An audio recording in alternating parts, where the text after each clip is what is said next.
Hola, soy Lev. Hablaremos de las transformaciones de Dragon Ball. ¿Son necesarias? ¿Son inútiles? ¿Qué piensas tú? Soy Lev, esto es Lev Contempla Historia. ¡Comencemos! Dragon Ball Z y Dragon Ball Super son una historia que se ha caracterizado por ser el camino de crecimiento y desarrollo de grandes guerreros que se han enfrentado contra grandes males, terribles enemigos, cada vez más poderosos. Cada vez requirieron entrenamiento, esfuerzo, dedicación, superación personal, avance, lo cual los llevó a superar sus límites una y otra vez, y fueron cada vez más lejos. No fue hasta la llegada del legendario Super Saiyajin, que no fue de la nada, pues fue anunciado durante toda la temporada del Emperador Galáctico. Vegeta comenzó a hablar desde principio a fin y Freezer lo temía. Por lo tanto, fue algo construido poco a poco en el tiempo. ¿En qué ayudó la primera transformación de Goku? El Super Saiyajin legendario. Uno, por lo épico que fue un momento que cambió el manga, el anime, como lo conocemos hoy en día. Ahora ya es muy normal las transformaciones espectaculares, que salga un poder, un pilar de luz que demuestra toda la capacidad del guerrero, que muestra su verdadero ser, le cambia los ojos, le cambia el cabello, le crece, transformaciones diversas. En ese momento fue algo realmente épico. Y también fue algo práctico para Akira Toriyama. Él ha dicho que muchas veces él buscaba cómo meter en la trama maneras de evitarse trabajar tanto para ser más eficiente. El hecho de que Goku sea rubio es precisamente eso.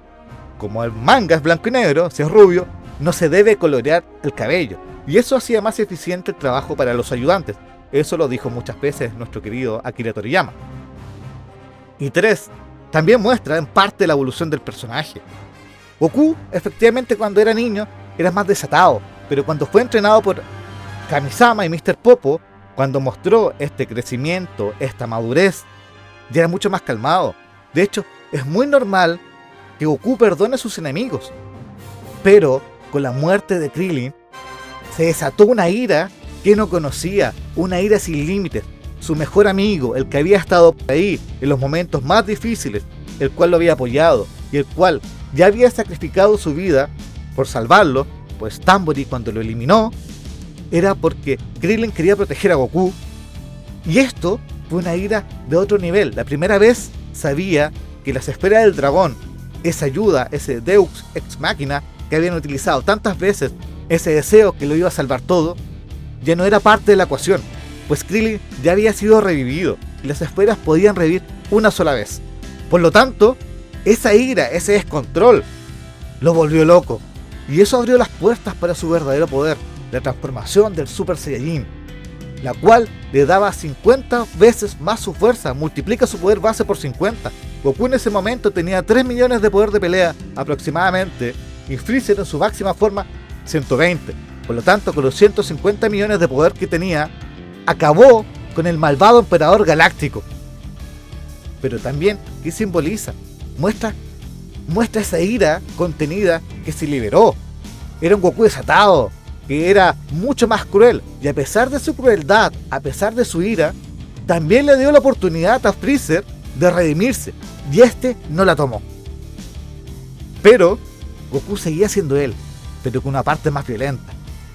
Luego Vegeta también logró con el tiempo esta transformación, y se nos ha dicho ahora, años después, que el motivo de la transformación es que tienen las células S en el cuerpo, y eso es cuando han vivido una vida más pacífica. Cuando logran tener estas células S y se manifiesta el poder a través de la voluntad y la ira, logran transformarse por primera vez en Super Saiyajin.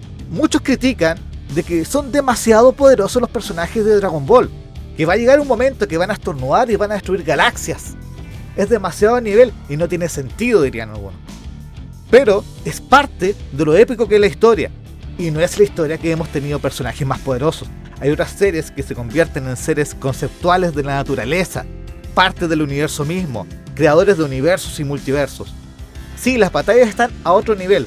Probablemente cuando inició Goku tenía un nivel mucho más bajo, era un nivel todavía humano. Sí, era un ser superdotado para los humanos. Pero con la llegada de extraterrestres, con el Emperador Galáctico, con el Dios de la Destrucción, con seres que superaban la magia, los demonios, con seres extremadamente poderosos, que iban mucho más allá de todo lo que habríamos pensado en un origen, se ha superado todo lo que estaba ahí. Por lo tanto, requirió que los personajes se volvieran cada vez más fuertes. Y en un inicio de Dragon Ball efectivamente no habían transformaciones, solo la del Osaru. Y el Osaru no contaba porque no era una herramienta que Goku utilizara a su gusto. De hecho, él no era consciente que se transformaba en un mono gigante. De hecho, lamentablemente, él fue responsable de que su abuelito pasara mejor vida. Y él se enteró solo en la saga de los Saiyajin, cuando Vegeta se transformó en el mono gigante y lo enfrentó. Él sí dominaba esta transformación, y Goku en ese momento solo había obtenido un estado que era el Kaioken, que era una técnica que era capaz de ayudarlo a superar sus límites. Pero no era una transformación, era su mismo poder, su cuerpo se veía básicamente destruido por sobreforzarlo. El Super Saiyajin 2, ¿cuál es su gracia? Es cuando ya convertiste el Super Saiyajin en un estado base, esa ira instintiva animal de batalla es controlada y te vuelves nuevamente un ser humano totalmente racional para usar tus grandes habilidades inteligentemente en la batalla. Cuando logras dominar ese estado, se vuelve una segunda naturaleza. Por lo tanto, Gohan, cuando despertó esa ira nuevamente, esa ira tan característica que tiene, logró alcanzar esta transformación del Super Saiyajin 2. Luego Vegeta y Goku con el tiempo lograron dominarla. ¿Y por qué fue necesaria? Nos mostraban un ser, Gohan, que era pacífico, que no quería la batalla, que él quería, sí, proteger a sus amigos, proteger a la Tierra, pero él quería ser un gran investigador. Él no quería dedicarse a la violencia, a la batalla sin sentido. Cuando era por proteger a alguien, lo haría, por supuesto estaría ahí. Y Cell lo presionó hasta la locura y desató todo su ser. Pero ¿cuál fue el problema? Que al hacer esto, se volvió muy cruel y quería torturar a Cell. Y Goku le dijo, elimínalo rápido, porque no sabemos lo que puede hacer, es muy peligroso. Y como Gohan se descontroló, terminó provocando el sacrificio de Goku para poder salvar a la Tierra. La transformación del Super Saiyajin 3, que fue sin duda espectacular, un diseño como no hemos visto hasta ahora, de hecho es mi diseño favorito, sin duda fue para mostrar el esfuerzo de Goku. A pesar de haber pasado a mejor vida, seguía esforzándose, seguía entrenando, seguía rompiendo sus límites. Nos demostraba que Goku jamás se iba a rendir, siempre iba a seguir avanzando y avanzando. Y para eso nos sirvió esa transformación. Sí, no fue capaz de eliminar a nuestro gran enemigo Majin Buu, pero sí nos mostró los frutos del avance de Goku. Luego debieron fusionarse en Vegeto para poder superarlo, luego lo liberaron a Kid Buu, y en realidad la Genkidama, y en realidad el final de la serie fue mostrarnos el esfuerzo de todos juntos para poder eliminar un gran mal. La transformación del Super Saiyajin 3 fue para mostrar que el avance personal de Goku no se detenía. Con la llegada de la batalla de los dioses, el inicio de una nueva saga, el inicio de la saga de los dioses básicamente, en la cual estamos ahora, batallas que trascendían el nivel mortal, por supuesto que necesitábamos una nueva transformación. El Super Saiyajin Dios nos mostraba un Goku más estilizado, más delgado. ¿Por qué? Nos mostraba que la violencia y la fuerza bruta no era lo único que te hacía un dios, no era solamente el poder por el poder, sino entender algo más allá, trascender la mortalidad. Y por eso que nos mostraba esta fase, una evolución de nuestro personaje que no habría sido posible sin la ayuda de sus amigos, por el ritual y por entender lo que estaba más allá. Luego Vegeta entrenó y también logró esta transformación.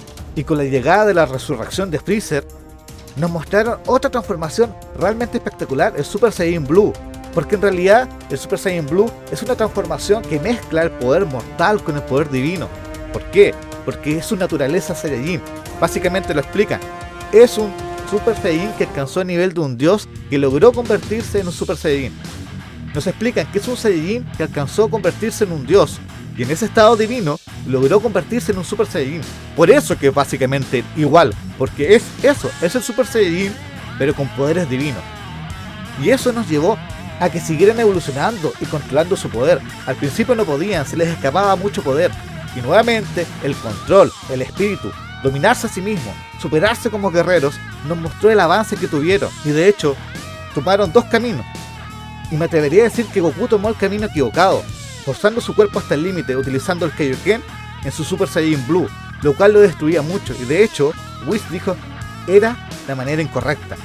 Vegeta evolucionó ese Super Saiyan Blue al Super Saiyan Evolution, que básicamente iba más allá del Super Saiyan 2, era una evolución que multiplicaba sus poderes, no sabemos con certeza, pero era una evolución natural, más controlada, pues cuando fue con los Yadrat en el manga, nos mostraban que a través de dominar el espíritu, era capaz de alcanzar esta transformación libremente.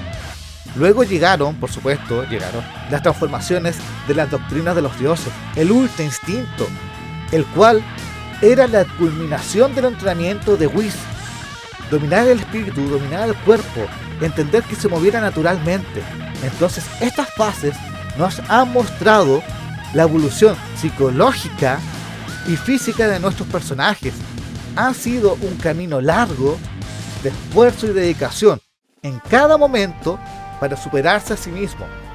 Nunca han llegado al límite, no son los más fuertes ni de su universo ni del multiverso, y hay un camino que debe ser superado, y sin duda Goku y Vegeta seguirán avanzando. También tenemos la transformación del Mega Instinto, la de la doctrina de los dioses de la destrucción, que Vegeta la está dominando. Ahí nos hace entender que la destrucción es parte de la vida, es necesario. Para poder renovar hay que destruir, hay que avanzar. Para poder crear, lo malo debe desaparecer, o lo que ya no sirve y debe ser transformado en algo útil. Y el Mega Instinto refleja eso. Vegeta, un ser que era pura destrucción y maldad en un inicio, logró entender la importancia del amor, de la familia, de los seres queridos, y de esforzarse porque él ama la batalla y el mejoramiento constante, no por destruir, no por dominar. Y alguien que ha logrado entender esto puede llegar a dominar este instinto de los dioses, que los sentimientos están muy involucrados, a diferencia del Ultra Instinto, que es el control de estos sentimientos. Pero ¿qué piensas tú? Tú tienes la última palabra. Dime, ¿las transformaciones en Dragon Ball son necesarias? Siéntete libre de expresar tu opinión en los comentarios. Nos vemos.